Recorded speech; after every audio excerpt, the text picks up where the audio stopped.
Hari Om, everybody. Hope everybody had a good long weekend. And we're meeting after 2 weeks. I'm just going to do a real quick synopsis of what we have studied so far.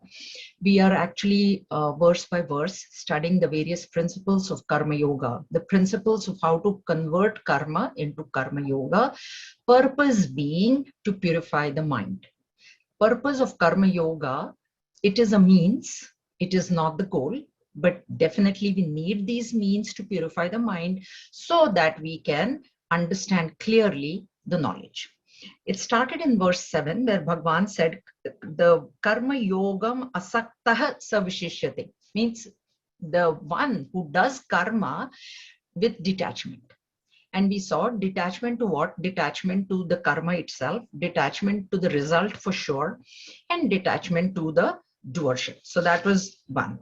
And then Bhagavan said that the reason that karma cannot be avoided is because there is no alternative to karma. As long as the body continues, actions will have to continue. If you have to do the actions, then niyatam kuru karmatvam karma jayo yakar. It is better to do your bounden duty than not do it at all. Okay. So karma, when we say in Bhagavad Gita, whatever is our duty, it should be not like something which is not my duty, I go and do, not like that. So whatever is the bounden duty should be done. And then Bhagavan said that bounden duty, and who determines duty is Shastra, okay? Varna and Ashrama determine what our duty is. So am I a brahmachari, a grahastha, or a vanaprastha, or a sannyasi, or am I a Brahmin, Kshatriya, Vaishya, or a Shudra? These two divisions are there for determining what our duty is. So if I have to do my duty, then Bhagavan said, do it in a spirit of yajna. So we saw this verse number 9, tadartham karma kaunteya. So by doing all our bounden duties in a spirit of yajna, we saw the meaning of yajna in detail, in a spirit of sacrifice, you will be freed from the bandhana of karma, the bondage of karma, which is the getting hurled into the cycle of transmigration. That is what the bondage of karma is. Physically, there is no bondage.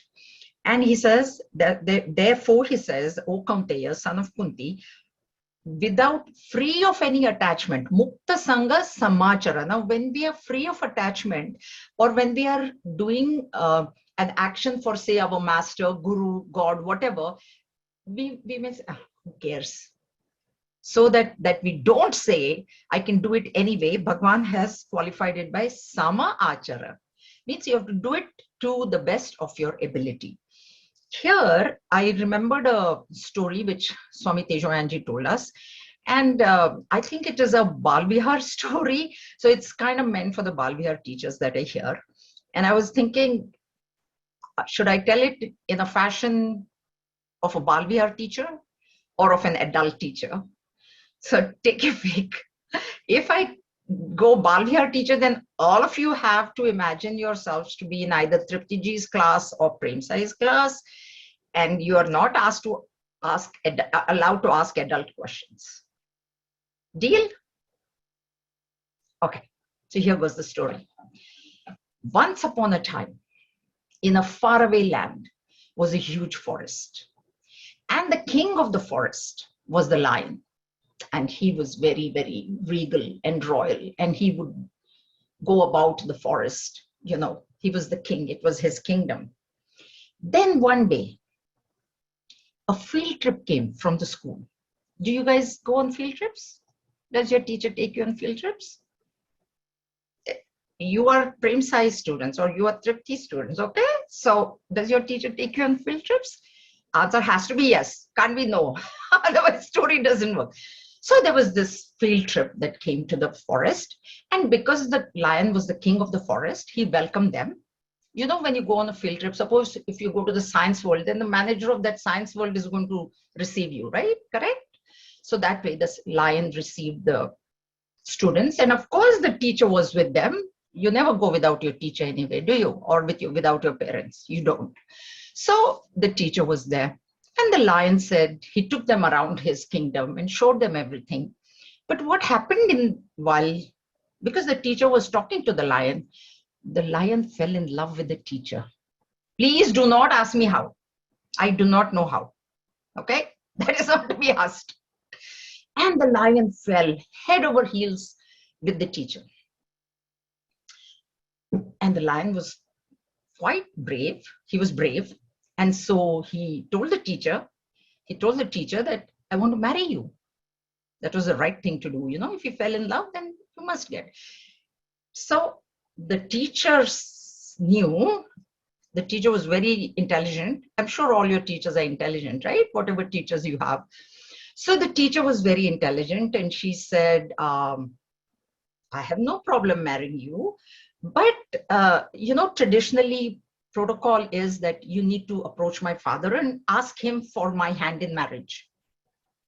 Okay, if any one of you fall in love ever, then please remember that you must go to the girl's father and ask her permission before you decide to get married. Okay. So she says, you can come to my dad and ask him, and that's fine. So the lion was so much in love with her that he went to the father's house. He went to the teacher's house, and he asked the father, sir, I would like to have your daughter. I would like to marry your daughter. Imagine if the teacher was so intelligent, the father also would have been very intelligent. No. How can such an intelligent teacher be the daughter of a dumb father? So the father was also very intelligent. So he said, I have no problem. You're the king of the jungle. I mean, you could technically just eat me and my daughter alive, but you want to marry my daughter, so no problem. I have no problem. But think about it, Mr. Lion, he said. Look at your claws. Look at your teeth, big teeth. Look at my daughter, how beautiful and how delicate she is. The minute you touch her, there's blood going to start oozing out of her skin. She'll get hurt. She'll be in pain. Would you want that for somebody that you love so much? And the lion says, no. My love is real. There's no way that I want to hurt your daughter. So the father says, I'll tell you what. I'll tell you an idea. You go and you get your claws removed and your teeth removed. Finish. That means there's no way that you can hurt my daughter, and that's it. You come back. I am doing marriage preparations. Finish. The marriage will take place. And the lion was so much in love with her that he decided to sacrifice his teeth and his claws.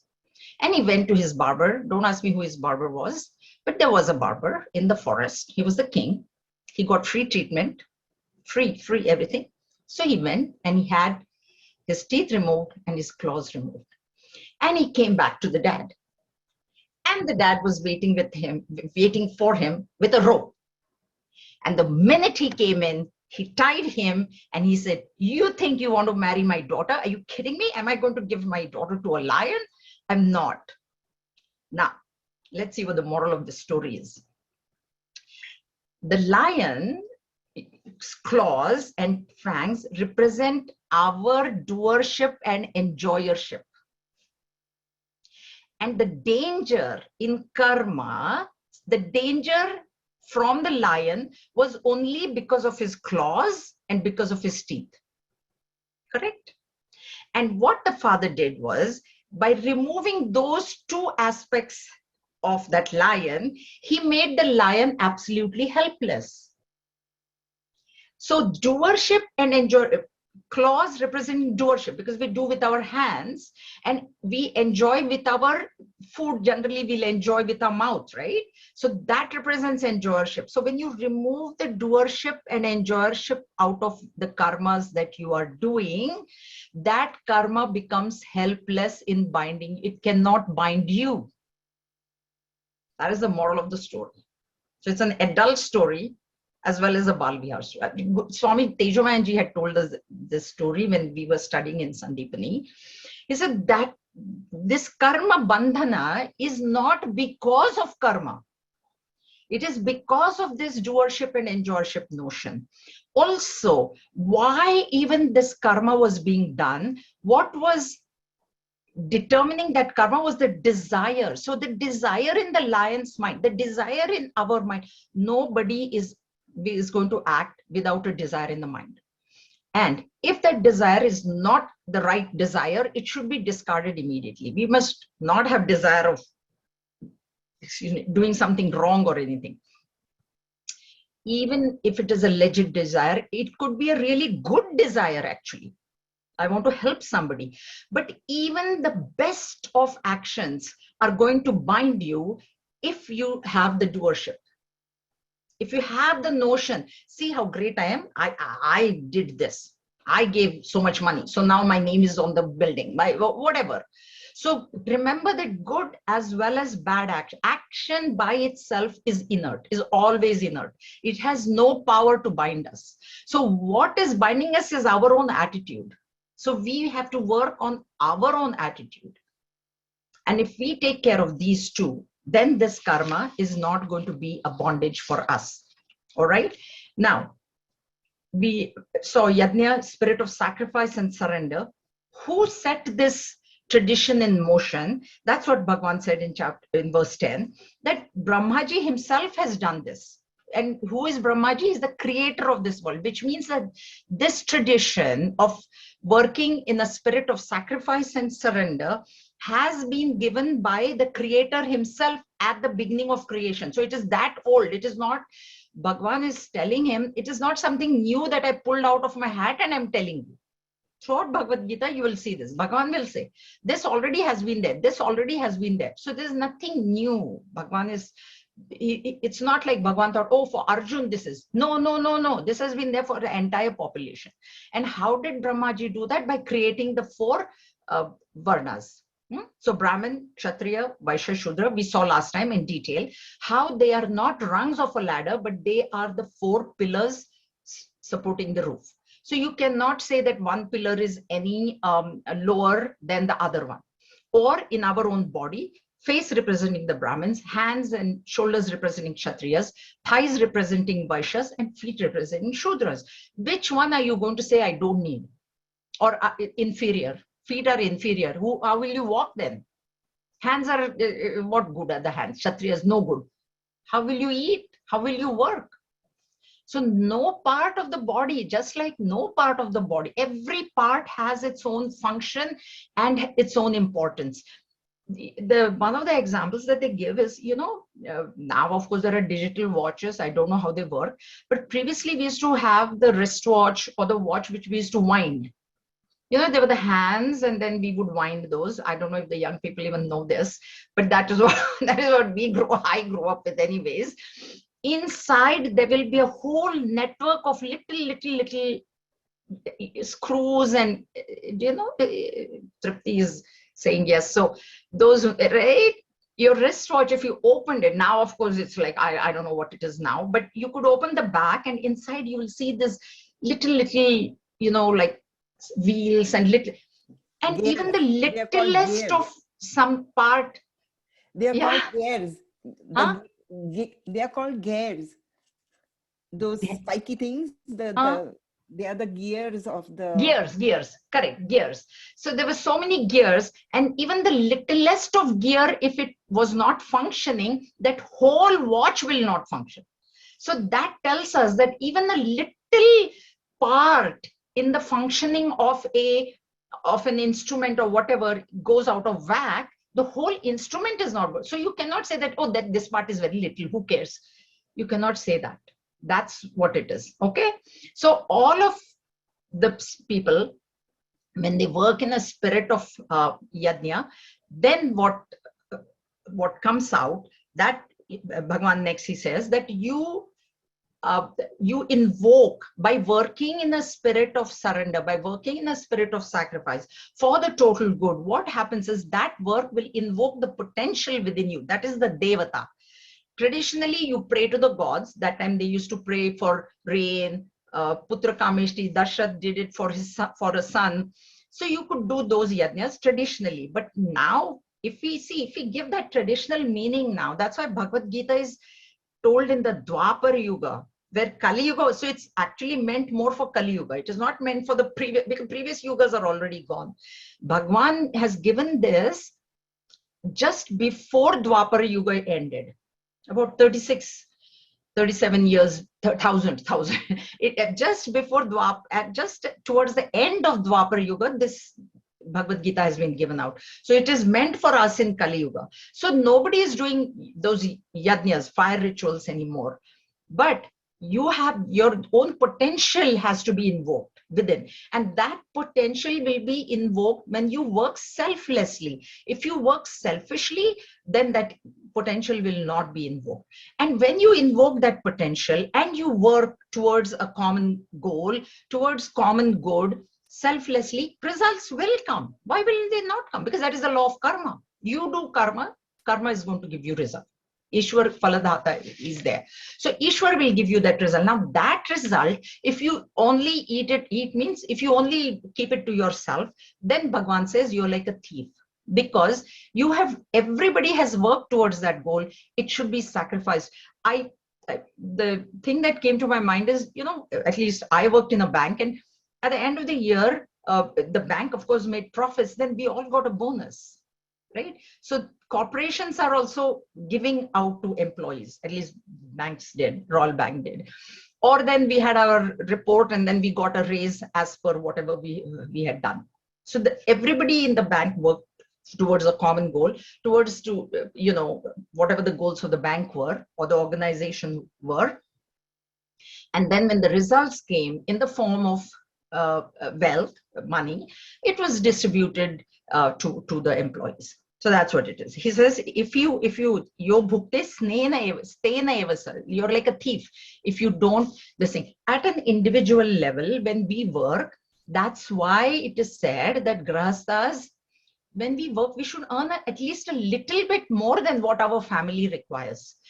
Nobody is asking us to give like everything. Whatever you earn, you have to give.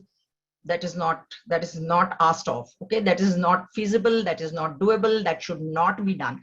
But a little bit of it you can give in charity. You can give money, you can give time, you can give advice. If you're a professional in that profession, you can help. So in whichever way, whatever way that you can give, try and give. Okay, we're not saying the whole this thing. And why should I give? Why should I earned it all? Why should I give it to charity or whatever? He says it will free you from all the sins. This chapter, because see, there are people here who have also heard chapter 15, etc. And this word sin has come everywhere. And every time I have been giving a different definition. I don't want people to get confused. So here the definition of sin, this chapter is in the transactional world. This is karma we are talking. So where karma is concerned, please understand that the body is real for you. The world is real. The fact that I will work and I will get benefit, that notion is real. As you transcend all these notions, then this karma, then the definition of sin also changes. So here sin is guilt, a feeling of guilt, which Dashrath felt. See, when Dashrath gave those boons to Kaikeyi, and then later on Kaikeyi cashed them in, and she said, Ram has to go to the forest and my son has to become king, he felt guilty. And he died of that guilt. He actually died, right? So he felt guilty for giving. So that is a sin. Or selfishness is a sin. This is at a lower level. Huh? This sin, definition of sin here is in the transactional world, when you are you earn so much and nothing you want to give, don't give. Like I think in one of the classes I said, people don't even give out the recipe properly. What honest, this is the God honest truth, okay? They will keep something from that recipe, like, and it's an important aspect. It's like that little cog in the wheel, in that, so that little bit they will not tell. What is there? You tell. So at least we as spiritual seekers, we shouldn't be doing these kinds of things. When you help, you just help. So one is sin of guilt, one is sin of selfishness, and the last one is ingratitude. So we should always be grateful for everything. Like, we say, people, there are some people who say, I'm a self-made man, I'm a self-made woman, the thing is, what we should remember is, yes, I now have achieved great success, but who actually, when I was born, was I born with all this knowledge? Or was there somebody who helped me? My mother helped me walk to begin with. Otherwise, how could I have even gone to school? Then I went to school. Then the teacher taught me alphabets. The teacher taught me numbers, because of which now I have reached this height. How you can say you're self-made? That's why we have the mantra, right?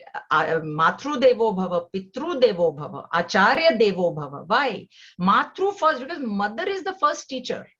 So we have to have gratitude for that mother, that father, that teacher, the various teachers who taught us through school.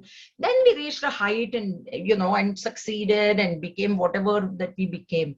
But we must never forget. So it's a great sin to forget those who have, and never say that I did everything on my own. If there was no air, how would you have breathed? If there was no water given by God, how could you have survived? So that thought must never leave us. That's why we should say, thank you, Lord. Thank you, Lord. Air is free. Think about it. Actually, basic needs are free only. God has given us air. Air is free. Of course, there's water tax, but generally rainwater you can go and drink and it's free. So this gratitude, sense of gratitude should be there. A sense of gratitude. Okay. So this is where we were at. And now 14 and 15, we will read together. 14 is giving us the Karma Chakra, what is known as the Karma Chakra wheel. Karma Chakra, and 15 is giving us the Dharma Chakra.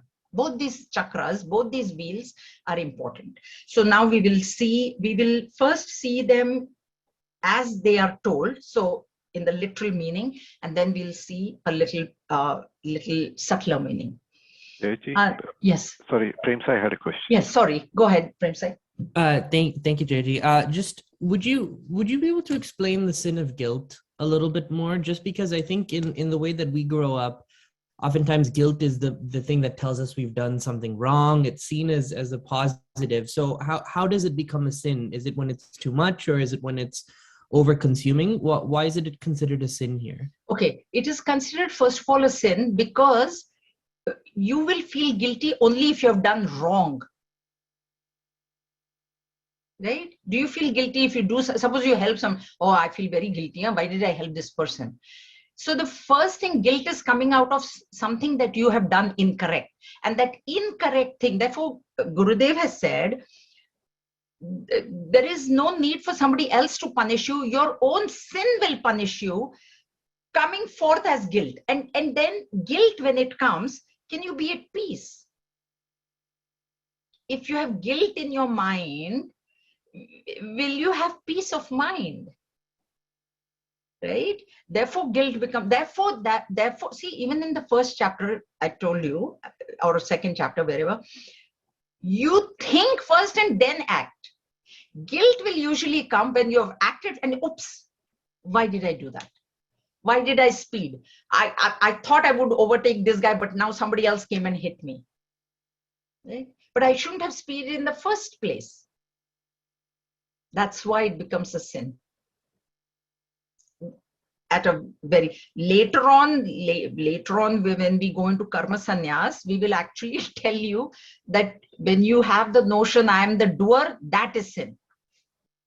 So even if it's a good action or a bad act, but that's why I'm telling you, that's why I explained this word sin it's like a ladder. As you go up in your spiritual evolution, because as you evolve, chances are there are very few things that you will really do wrong. Will you go steal from somewhere? Will you go shoplift? Will you go, do all those kinds of things? You won't.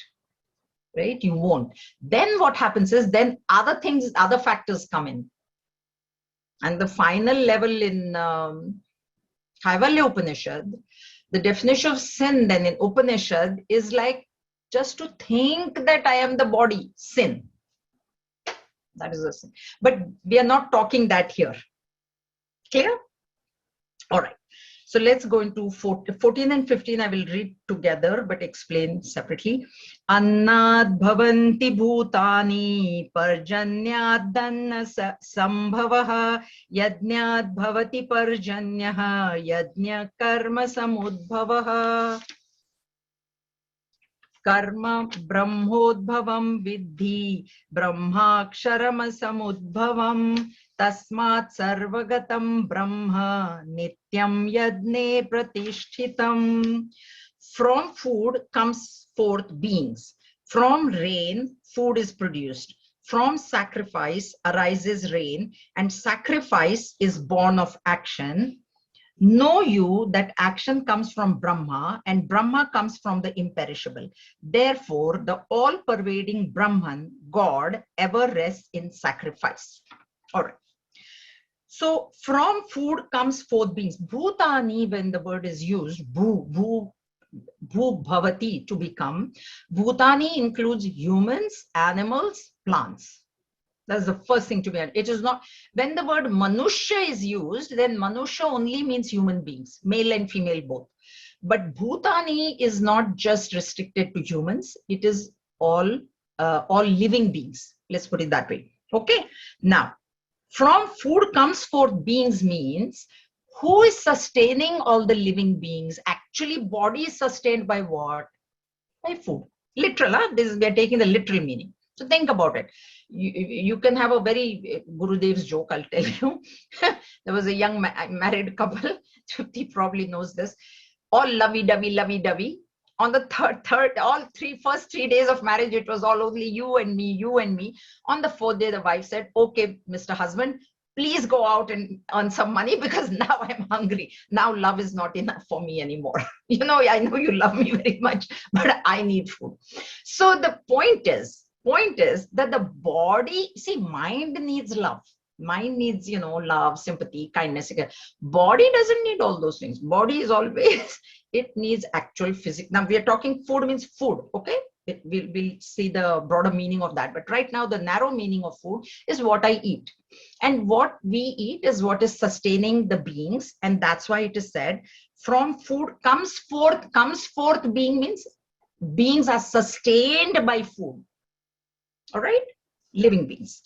Now, from rain, food is produced. So how crop, and rain should also be understood water, because you might say, oh, but you know what? I have an irrigation thing and there is no rain in my area. No. Rain means water. So traditionally it would rain. Previously there were no dams and irrigation things and whatnot. When the rain, the farmers even today are dependent on the rain. So food is coming from rain. Correct? Simple, huh? So from sacrifice arises rain. So yajna. Now this traditional meaning of this yajna is the one that we saw like in Bhagavad Puran, where they were preparing to do the yajna for Indra. Every year they will do this yajna. And Bhagavan Krishna, when he was about 8 years old, he asked, why are you doing all this? So they said, oh, no. If we don't do this yajna, then Indra will not give us rains. So traditionally that time they were doing this type of yajna. Okay, right now we can, what yajna in the modern context would be the dams that we build, the irrigation systems. You see, we are not doing the fire ritual. Nobody is doing fire ritual anymore. Actually, very honestly speaking, in Chinmaya, see, Swamini Sharada Priyananda was there. I don't know how many of you have heard of her. Tripti, you have heard, right? Sharda Priyananda ji was one of the 5 original disciples of Gurudev. She's no more. She's attained Mahasamadhi. And when she graduated, then Gurudev told her, you need not travel all over India. She was a lawyer, by the way. She was a lawyer. She was a young girl. Gurudev went to Hyderabad or wherever, Andhra. She heard him. She came and she was the first 5 disciples of Gurudev. Nobody is there now, right now. All of them are gone. So then Gurudev told her, you go and settle in this Chinmaya. It's called Chinmaya Aranyam. It was Aranyam. So there was no rain over there. And she actually physically did the yajna given in the Vedas, and there was rainfall. This is true.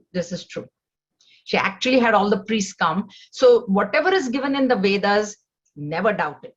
If you do it as per exactly like that, that result will come. Okay.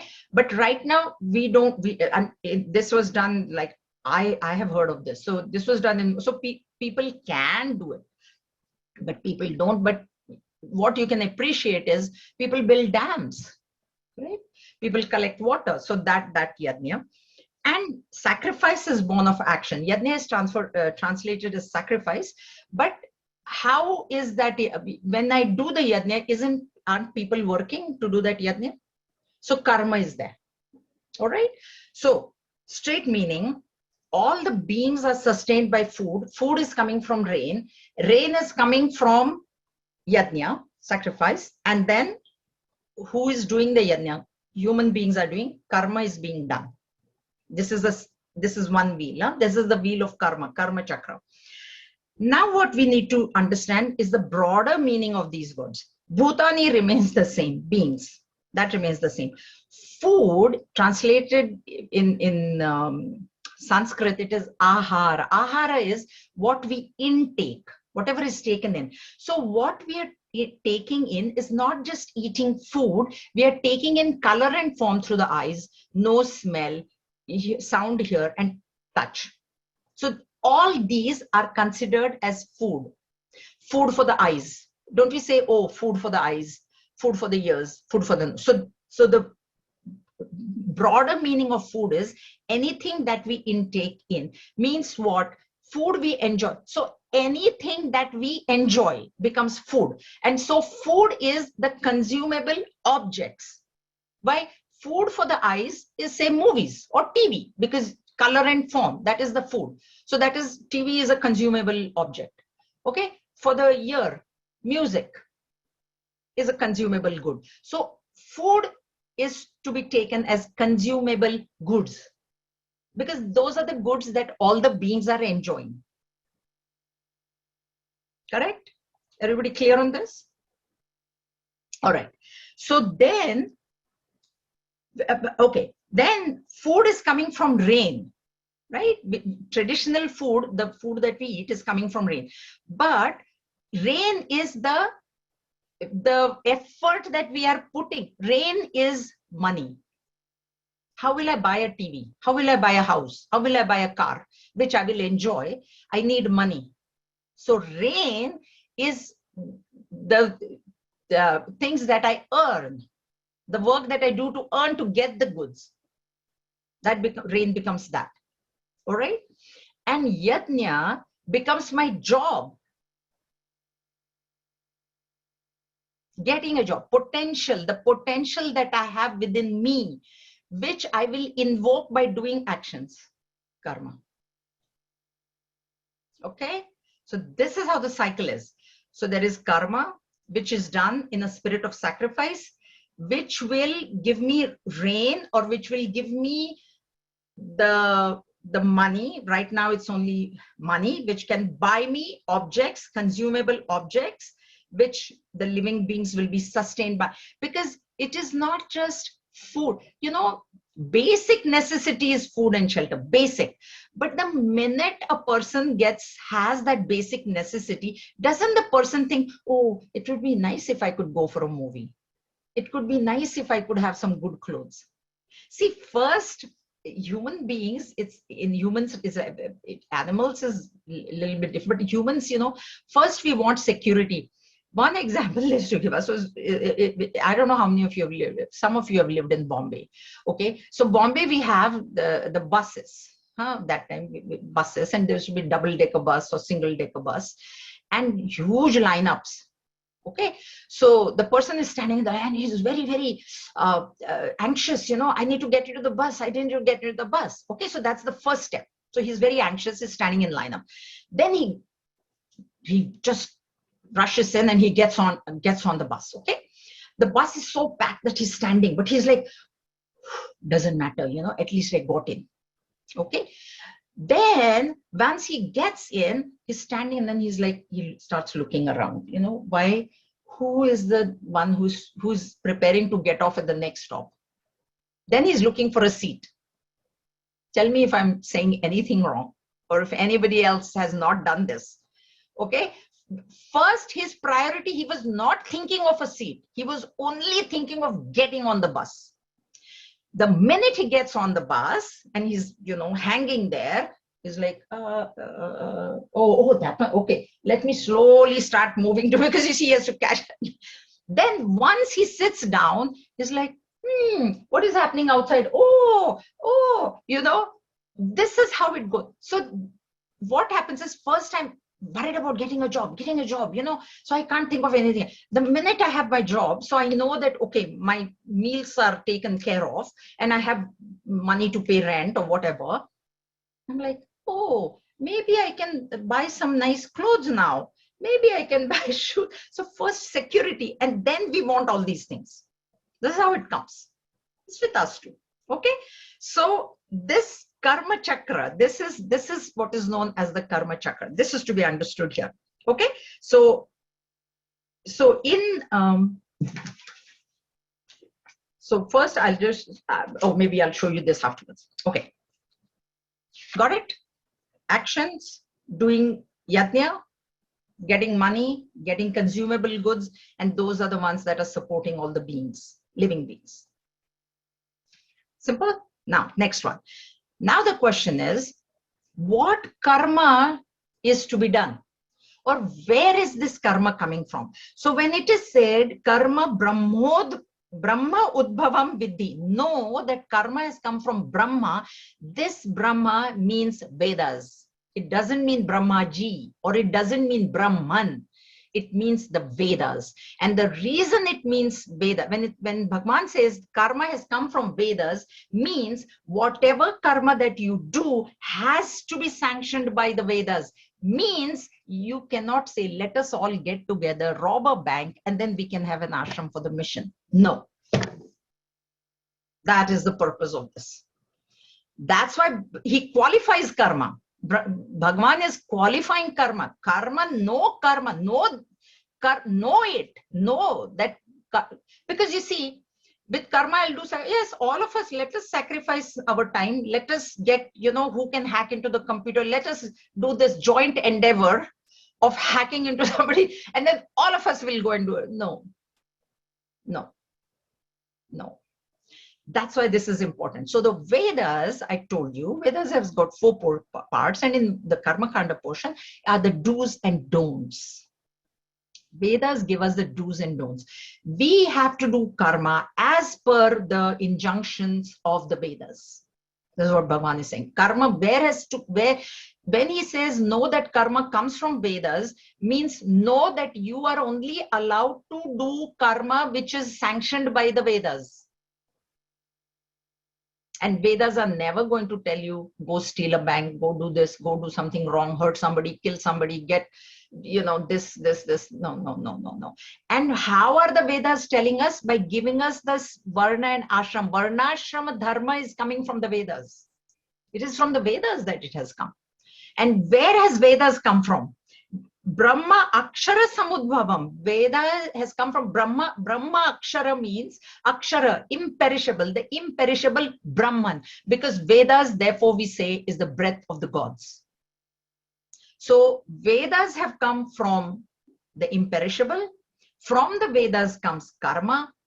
With that karma, you do yajna, sacrifice, work in a spirit of sacrifice.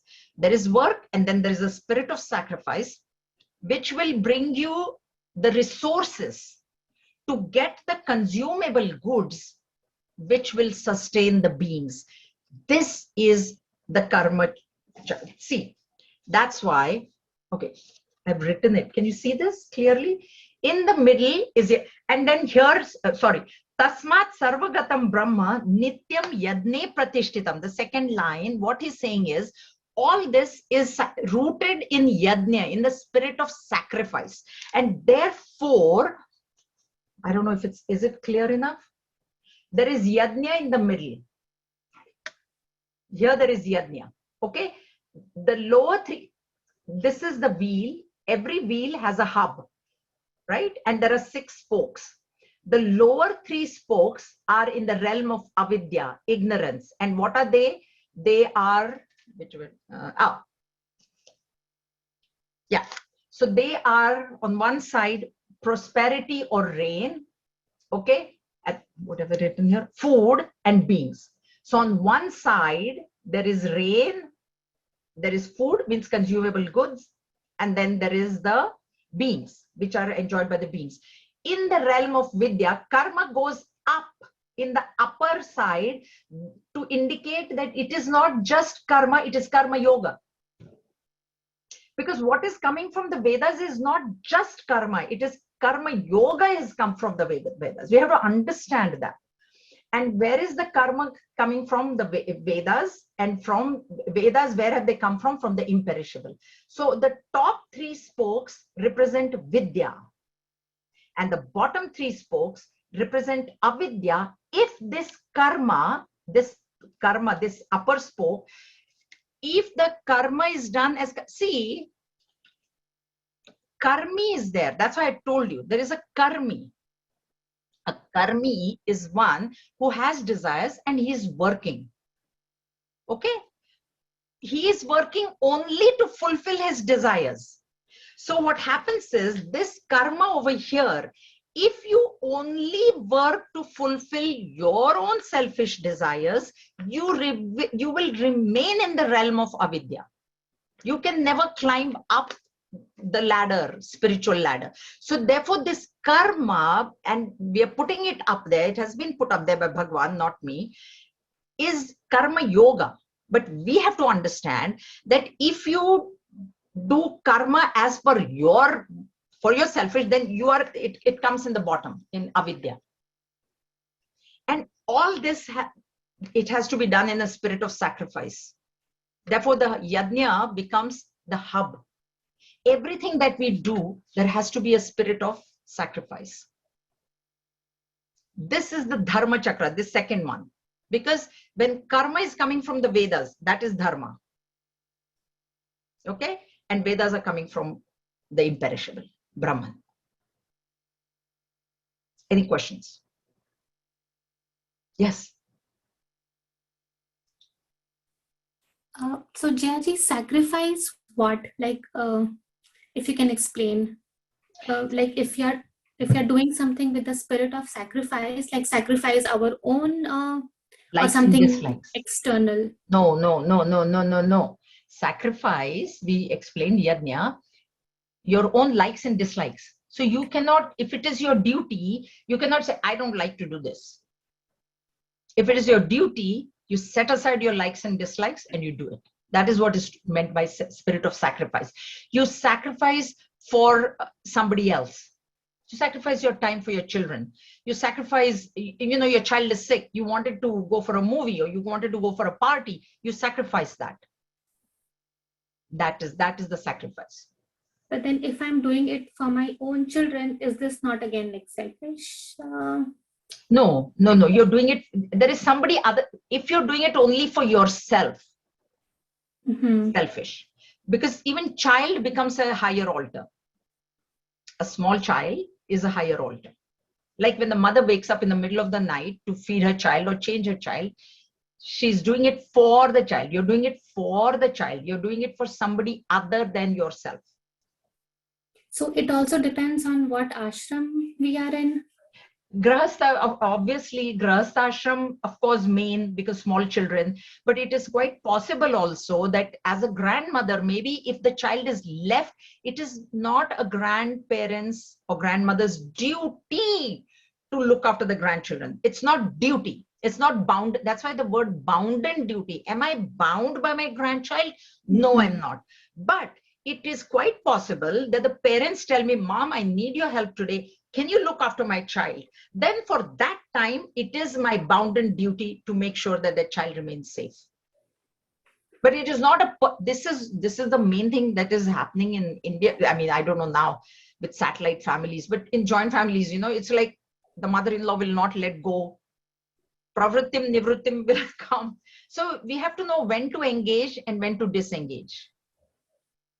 So as grandparents, it is not our boundary. We are in Vanaprastha then. Grandparents are in Vanaprastha ashram. In Vanaprastha ashram, the main duty, that's why I told you Varnashram Dharma, the main duty is Swadhyaya. The focus should be on more on studies, not like every single day you don't have to look after the grandchild every single day. But once in a while, if the parents need help, definitely you must help. But there is a difference in, is it my bounden duty to look after my grandchild? Answer is no. I'm a mother, say, and I have a child, my own child. Is it my bounden duty? Definitely it is my bounden duty.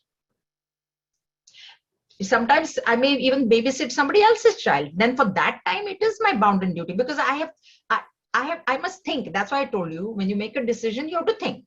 Okay, somebody's asked me to look after their child. Am I free? Am I capable of doing it? Will I be able to do it? And then I say yes, then it becomes my bounden duty for that time. But it is not my duty to keep looking after the neighbor's children. Therefore, the word bounden, am I bound by that? No. But with my own children, yes, I'm bound. With my husband, yes, I'm bound. With my parents, yes, as long as they are alive, I'm bound. And that too, even that might, if you have brothers, more brothers or something, then they can look after it. So it has to be understood. Is that clear? Yes, thank you. Duty is very, very complicated. Let me tell you, it's not a very easy word to understand. Duty. Okay. Any other questions? Okay, so we'll go on to the next one. It needs a little bit more explanation, but I will start it and we can complete it next time. Evam pravartitam chakram nanuvartayati hayah aghayurindriya ramaha mogham parthasya jivati. So here Bhagavan is telling us, he who does not follow here the wheel thus set revolving. That's why those two are the wheel. That is, those are the two chakras that have already been set revolving. Who is of sinful life, rejoicing in the senses, he lives in vain, O son of Pritha. Partha, we have seen the meaning. Pritha was the name of his mother, Kunti, because she was the daughter of King Prithu. So one of her names was Pritha, and Partha here specifically because this advice was being given to Arjun. We say Arjun, but Partha is, even Karna was Partha. Okay, right from Karna, Yudhishthir, all of them were Partha, but here only Arjun, because it's only Arjun that is being addressed.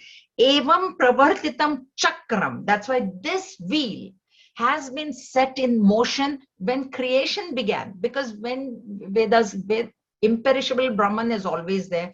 From there have come the Vedas. From the Vedas have come karma. And Brahmaji, we already saw that Brahmaji is the one at the time of creation, created these varnas, created these ashramas. So this wheel, he has, Brahmaji has set forth this, who is the creator. So at the beginning of creation, this wheel has been set in motion. Which wheel? There are the Vedas which are giving us the karma. So do karma as per the Vedas. Then you will earn money. Then you will get consumable goods. And then the beings will be sustained. So this is karma. And this is, it becomes a dharma chakra when karma is done as karma yoga. But the one, Bhagavan says here, that one who does not follow this chakra. Now, the one who does not follow this chakra doesn't mean that he is not doing any action, but he is doing only action as karmi. He's not doing action as karma yogi. So here, this is to be understood. Who is not following this chakra is that karma is the criteria. How is the karma being done? Is it being done in a spirit of sacrifice? Is it being done with a spirit of detachment? Is it being done with a spirit of surrender? Then he's following this dharma chakra. But if he's not doing it, then what he's doing, see, he is working. Karmi is, I told you, karmi is also work. He probably is maybe even working more hard than a karma yogi. Okay. But it is only for his own selfish desires. And so he's living a sinful life. Agha is sin. Agha is sin. So why is he living a sinful life? Because there is no spiritual emancipation possible for such a person. And that is a sin. That itself is a sin where there is no possibility at all of spiritual emancipation. Okay, that's why an Indriya Ramaha means only for pleasing his senses he's doing it. Why am I getting consumable goods? I want to please my eyes, so I want a TV. I want a home theater. I want to go for the movies. I want to listen to music, so I want radio. I want CDs or whatever. I want to eat good food. I want to smell, so perfume, a lot of perfumes I want. So all I'm doing, all I'm earning money is because I'm either I or my family. Family is included, okay? So, and I have that pleasure. I am the one that is providing for my family so many things. That person, he lives in vain. Why? Because the whole purpose of human birth is to get spiritual emancipation. And so if that he's not even trying for that, why? Because he's not even trying to purify his mind. Why? Because he's not doing karma as karma yoga, then his life is in vain. Any questions? There is more to this verse. Verse is not over here, but we will talk, because I won't be able to finish it. So we'll talk about it next Sunday. Also, my throat is hurting, but anyway, any questions? Okay, understand this. So this verse, there is like I said, okay, so this, because this wheel of has been set in motion by me means by Bhagavan, it needs to be followed. And when you follow that wheel, how do you follow the wheel? Is by understanding how karma is to be converted into karma yoga. That's why he said karma brahmodbhavam vidhi. No karma is come from Brahma, which is the Vedas. Okay. Everybody understands, right? This is nothing transcendental about this. We are just trying to purify our mind. So when we say that I want to purify my mind, right in that statement, I have given reality to the mind. Mind is real, right? As we go ahead, we have to recognize that the mind also is not really real. But right now, it is very real. That's why this is a very important, I told you, this is a very, very important chapter for younger people, all of us actually, who are in the realm of karma. Okay, so if there are no questions,